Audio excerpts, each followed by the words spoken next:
Lillian was dumped on the street, injured and bleeding. She dragged herself into a hospital. While the doctors worked to save her, they asked who attacked her, but all she did was cry out for Steve. When Steve found out his ex-girlfriend had been assaulted, he rushed to the hospital. Seeing Lillian's battered state, his face filled with pain as he asked what happened. 2 nights ago, Lillian tried to leave her hotel when she was suddenly ambushed by 3 large men. They said nothing, dragged her back to her room, assaulted her, beat her severely, and dumped her on the street. When Steve heard the attackers were staying at the Gold Brick Hotel, he immediately backed off. That hotel was a haven for outlaws, completely anonymous and untouchable. Steve didn't want to go up against men with nothing to lose, especially since the hotel's owner was the real boss of Las Vegas. Even though Steve wanted nothing to do with it, he still ended up walking into the Gold Brick Hotel on his way back. He found a housekeeper named Casey and asked about the attackers. Casey told him the ringleader was the son of an Italian mob boss, ruthless, surrounded by hitmen.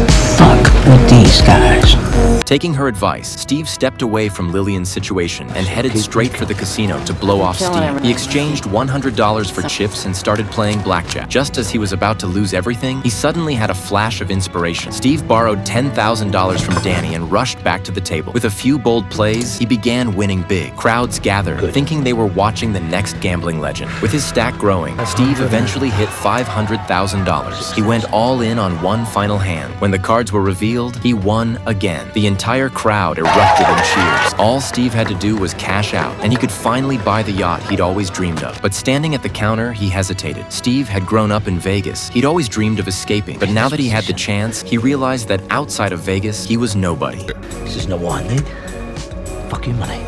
So he returned to the table and pushed all $500,000 into one final bet. Before the dealer could finish dealing the cards, he'd already lost. Steve walked out of the casino quietly, fading away as the applause behind him died out.